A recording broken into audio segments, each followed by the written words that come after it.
죽는 거는 괜찮았는데 엄마가 언니를 데려갔으면서 날 데리러 안 오는구나. 그러니까 엄마한테 버려졌다는 생각에 그게 제일 슬펐던 것 같아요.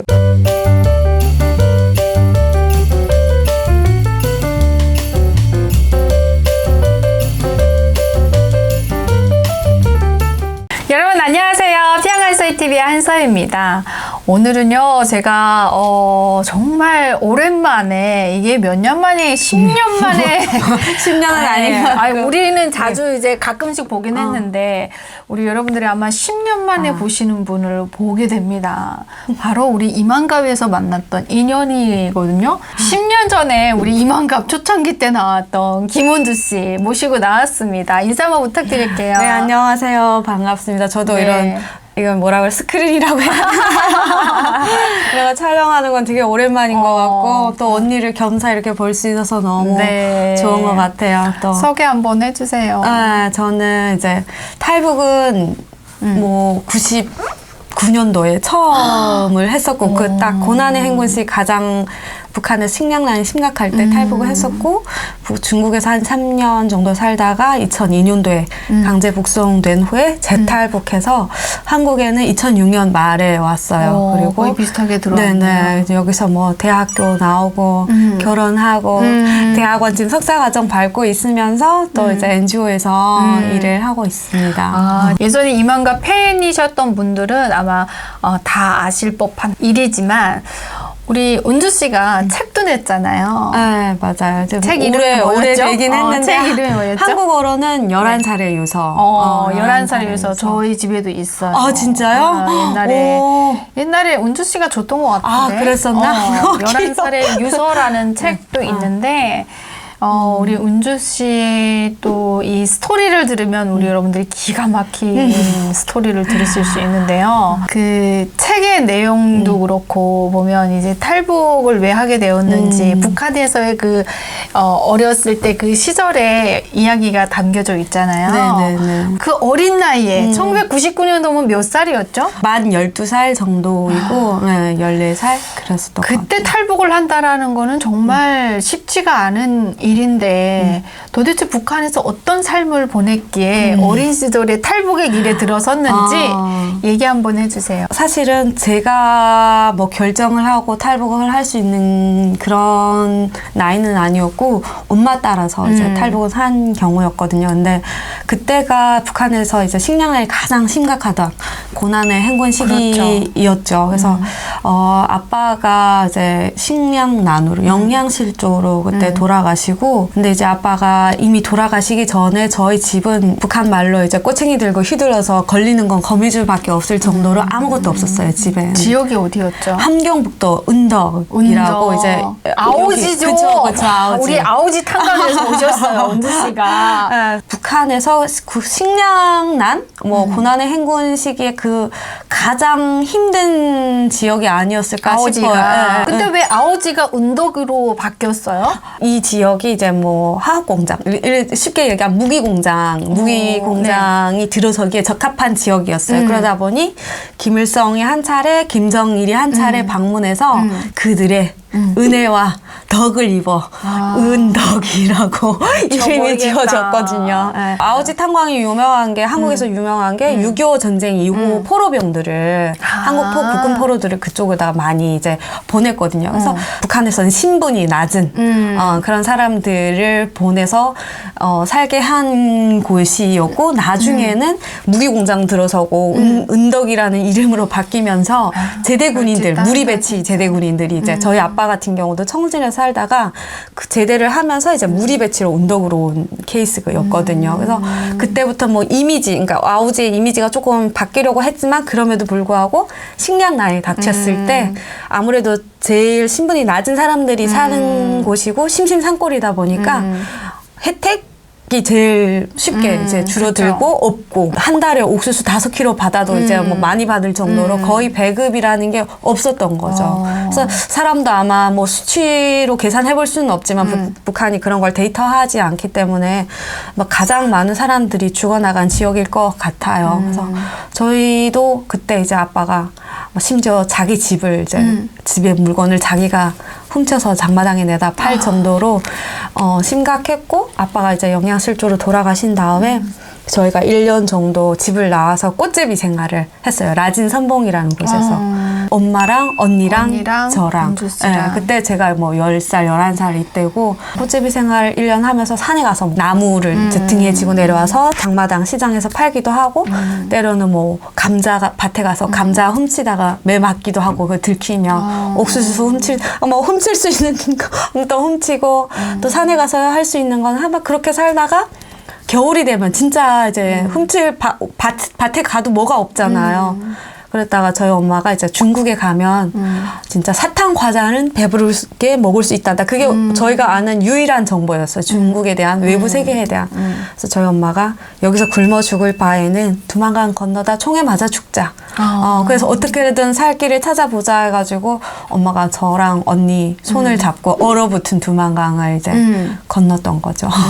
근데 왜 11살에 유서를 썼어요? 11살의 유서는 이렇게 아빠가 돌아가시고 저희가 진짜 먹을 것도 없었어요. 아무것도 없어서 엄마가 언니랑 같이 이제 식량 구하러 간다고 집을 나가면서 저한테 이제 15원, 북한돈 15원을 줬거든요. 15원이면 두부 한 모 살 수 있었어요. 그래서 엄마가 가면서 짧으면 하루, 길면 뭐 3일 정도 있다 돌아온다고 했거든요. 근데 제가 지금도 두부 좋아하는데 엄마가 떠나신 다음에 그 돈을 가지고 바로 장마당에 가서 두부를 사왔어요. 확실하게 정확하게 기억나요. 그리고 이제 엄마 올 때까지 아껴 먹어야지 했는데 뭐 항상 배고파서 굶주려 있는 애가 그걸 뭐 아끼긴 어떻게 얼마나 아끼겠어요. 그래서 그 첫날 뭐 얼마 안 돼서 다 먹어버렸어요. 그러고 나서부터 이제 엄마를 기다리기 시작한 거죠. 엄마가 혹시 올지도 모르니까 걸어서 1시간 넘는 거리였어요. 제 걸음으로. 매일 갔어요, 거기를. 뭐, 혹시 엄마가 옆으로 지나칠까봐 살피면서 1시간 갔다가 또 1시간 걸어오고 왕복을. 그렇게 엿새째 되는 날인데, 엄마 마중 갔다가 이제 혼자 돌아오면서 그런 생각이 들더라고요. 내일은 엄마 마중을 못 가겠구나. 그러니까 계속 그 이후로 두부 한 모 먹은 이후로 아무것도 먹질 못했거든요. 며칠이 됐어요? 6일째였거든요. 그래서 힘이 없는 거죠. 내일은 내가 일어나서 걸어서 저기를 갔다가 내가 다시 돌아올 거라는 확신이 없는 거예요. 그래서 그날 이제 집에 돌아와서 유서를 쓴 거예요, 엄마한테. 그때는 뭐 죽어가는 사람들을 많이 봤으니까 다음은 내 차례겠구나라는 생각은 하고 있었어요. 그냥 담담하게. 그 죽는 거는 11살에 뭐 둘째 나이인데. 죽는 거는 괜찮았는데 엄마가 언니를 데려갔으면서 날 데리러 안 오는구나. 그러니까 엄마한테 버려졌다는 생각에 그게 제일 슬펐던 것 같아요. 그래서 엄마가 혹시 오걸랑 내가 엄마를 얼마나 기다렸는지를 알려주고 싶어서 혼자 집에 있어. 알려주고 싶어서 이제 엄마 뭐 기다렸어요. 왜 안 와요? 뭐 그런 내용이었던 것 같아요. 그래서 약간은 원망 섞인 그걸 쓰고 이제 죽기를 이제 누운 거죠. 누웠는데 그때 진짜 한 엿새를 아무것도 못 먹으니까 탈북자분들이 숙이 이런 걸 보니까 저랑 비슷한 경험 하신 분들이 많더라고요. 그러니까 자기 몸을 가눌 힘이 없이 이제 누워 있으면 땅이 이렇게 나를 빨아들이는 느낌이 있거든요. 내 몸이 나를 지탱을 못하니까. 그래서 그러는 느낌을 받으면서 이제 죽기만을 기다리고 6일째, 7일째 6일째 된 날에. 그러고 있었는데 참 그런 게 그날에 엄마가 오셨어요. 죽기를 직전에. 엄마가 오셔서 유서라면 유서 마지막 글을 보는데 속으로는 좀 민망했어요. 그때 당시. 그걸 못 기다려서 엄마가 왔는데 하루를 못 기다려서 엄마를 이렇게 11살이 기다리기는 너무. 근데 엄마가 사실은 빈손으로 오셨던 거예요. 그리고 그거를 이제 아무 말 없이 보고 했던 첫 마디가 같이 죽자. 다 같이 죽자였어요. 죽자라고 해서 누웠는데 저는 그때 사실 좋았어요. 어차피 죽을 거였는데 혼자 엄마한테 아니고? 버려지지 않았고 혼자 아니라는 생각에 근데 다음 날에 엄마가 계속 누워서 자다가 한 점심시간이 되었나 봐요. 근데 사람 목숨이 뭐 그렇게 혹 가나요? 그치. 그래서 엄마가 벌떡 일어나서 김일성, 김정일의 초상화를 뜯었어요. 초상화를 뜯어가지고 시원해. 그죠. 사실 이 북한은 이거를 김일성, 김정일 초상화에 먼지만 있어도 가서 총알을 당하고 그러잖아요. 이제 엄마가 이걸 뜯어서 진짜 집에 나무 한 조각 안 남아 있었거든요. 근데 그걸 뜯어서 사진은 빼고 그 사진 틀을 가지고 장마당에 나갔어요. 그래가지고 뭘 바꿨는지는 기억이 안 나는데 그걸로 뭔가를 바꿔서 먹었어요. 그 다음에는 집에 더 이상 머무를 수 없잖아. 이민 반장이 언제 와서 처성화 점검할지 모르잖아요.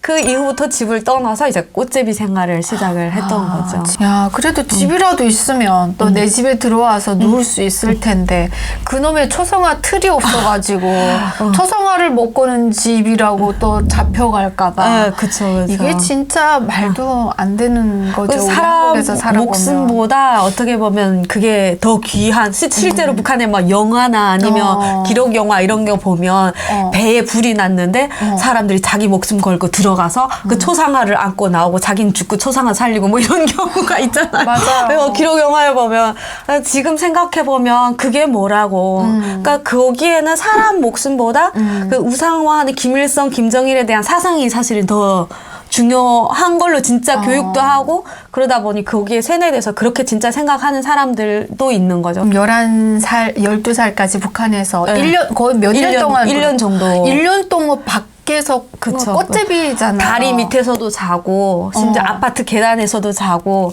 장마당에서도 자고 역전에서도 자고 제일 힘들 때는 진짜 비 오고 눈 오는 날.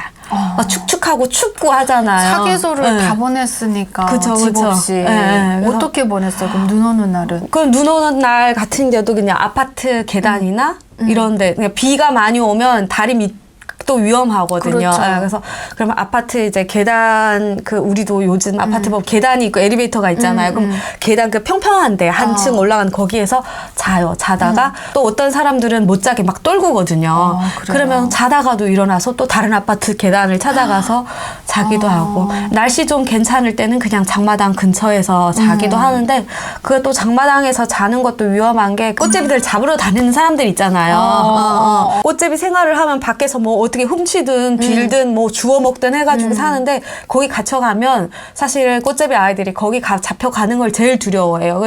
죽으러 간다고 생각이 드는 거죠. 왜냐하면 갇혀놓고 일 시키는데 먹을 거는 제대로 주지 않고 그리고 한 번씩 질병이 돌면 그냥 애들이 그 안에서 죽어나가는 거예요. 병에 전염병에 걸리면. 그러니까 꽃제비 아이들 제일 두려워하는 게 사실은 보육시설이라는 거예요. 걔네 이름에 따르면 이제 집 없는 아이들 이런 사람들을 데려다가 먹이고 살리는 곳인데 결국 강제 노동을 시키고 제대로 먹이지 않고 치료하지 않고 이래서 애들이 이제 꼴 보기 싫은 거를 잡아다가 집어넣는 곳인 거죠. 사실은. 그러다 보니 한 번도 안 잡혔어요, 거기는? 잡히지 않았어요. 그리고 우리는 그나마 다행인 게 엄마가 있잖아요. 보호자가 있으니까. 그러면 엄마는 그렇게 계속 같이 다니면서 이제 한 번도 떨어진 적 없어요? 그렇게 다니면서부터는? 네, 엄마랑은 사실 그렇게 다니면서 떨어진 적이 있었어요, 한 번. 언니는 이제 못 경험해봤을 수도 있겠지만 사람이 뭐 일주일 정도 이제 굶주리면 그러고 나서 먹을 게 생기면 가족 생각할 수 있어요. 가족이랑 나눠 먹을 수 있어요. 근데 이게 1년, 2년이 항상 허기져 있고 음식에 메말라 있고 이러면 자기밖에 사람이 살 생각을 못해요. 나 진짜 동물적 본능으로 오로지 살아야겠다는 그 생각밖에 없거든요. 그래서 그러다 보니 서로가 이제 뭐 버리고 하는데 엄마 주변에서 막 그렇게 말하는 사람들이 많았던 거예요. 그래서 엄마 어느 날 이제 너네들이 알아서 먹고 살아라. 이러고 저희를 딱 두고 떠나셨어요. 사실 제가 한국에 와서까지도 제 책에 이 이야기가 없어요. 왜요? 왜냐하면 이게 너무 큰 상처였던 거예요, 저한테. 11살에 그 유서 우리 나를 떠버렸구나. 11살에 이런 유서를 생각에. 쓸 때는 엄마가 돌아왔잖아요. 그러므로 인해서 상처가 없어졌어요. 그 돌아오기 전까지 힘들었지만 엄마가 일단 돌아왔으니까 날 버린 거 아니잖아요. 근데 이번에는 진짜 버린다고 간 거예요. 너네 알아서 살아. 버린다고 간 거니까 한국에 와서도 엄마랑 같이 오긴 했는데 엄마랑 작은 트러블이 있으면 그게 먼저 떠오르는 거예요. 맞아.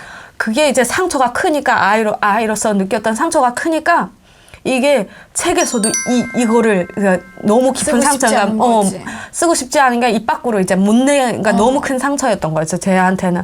근데 다행히도 엄마가 이만갑에 저희 엄마가 엄마들 한 번 초대해서 맞아요. 언니는 시어머님이 나왔었던 것도 같은데 맞아. 그때 엄마가 나와서 먼저 엄마가 그 얘기를 꺼내셨어요. 그래서 너무 속이 후련해지고 그 이후로 그 상처가 나아졌어요. 진짜 그 전까지는 엄마랑 조금만 트러블이 있어도 그게 막 떠오르고 심지어 엄마랑 이렇게 다투다 보면 자살할 생각도 하고 대학교 다닐 때였음에도 불구하고 자식으로 생각을 안 하지 않나? 엄마는 우리를 어떻게 생각하고 그랬을까 뭐 그런 생각이 들면서 근데 다행히 엄마가 2일 만에 돌아오셨어요. 돌아오셨어요.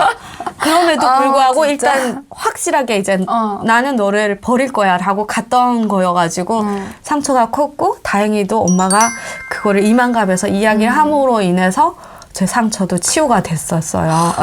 그 전까 엄마가 얘기하기 전까지는 제가 이야기를 못했어요. 이거는 그치. 제가 얘기하면 엄마를 헐뜯는 거이기도 하면서 이게 너무 힘든 비난하는 거였거든요. 근데 엄마가 얘기해줘서 너무 고마웠고 그로 인해서 저도 괜찮아져서 지금은 이렇게 이야기할 수 있어요. 근데 책에도 그 전에는 책 쓸 때는 엄마 그런 얘기를 안 하셨을 때였거든요. 그래서 책에도 못 썼던 것 같아요. 너무 차마. 마음 아팠어요. 이 11살에 어떻게 이렇게 죽음을 각오할 수 있을까? 정말 저의 11살을 놓고 보면 저는 중학교 때까지 그 고등중학교 졸업할 때까지 엄마한테서 떨어져야 되는 게 그 평양에 가야 되는데 그 전날 저녁에까지 엄마 손을 꼭 잡고 가면 막 죽을 것 같고 막 무섭고 엄마 품을 떠나는 게 그렇게 무서웠거든요. 근데 그날 엄마 품을 떠나는 것은 물론이고 그 혼자서 감당해야 되는 그 어린 나이 그게 정말 충격이었고 운주라는 이름은 저한테서 늘 이렇게 떠나지가 않았어요. 그때부터. 그래서 자주는 아니지만 그래도 운주 씨 결혼식 가서 축가도 불러줬고 맞아. 덕분에 잘 살고 있는 것 같아요. 교회에서 투닥투닥. 맞아요. 원래 그래요. 사는 게 늘 행복하지만은 않더라고요. 맞아. 결혼은. 네. 언니는 항상 달콤해 보이는데 아닌가요? 늘 이렇게 투닥투닥 하면서 정이 쌓이고 우정이 생기고 하는 것 같아요. 아무튼 오늘은 여기까지 북한에서 우리 운주 씨의 11살의 유서를 썼었던 그 사연에 대해서까지 오늘 일부로 마치고요. 다음 시간에 왜 탈북의 길에 오르게 되었는지, 탈북의 길에 올라서 어떻게 또 되었는지 얘기 들어보도록 하겠습니다. 오늘 출연해 주셔서 감사합니다. 감사합니다. 네, 여러분 오늘 영상도 좋으셨다면요. 구독과 좋아요 눌러주시고 코로나 조심하시고 건강하세요. 감사합니다. 감사합니다.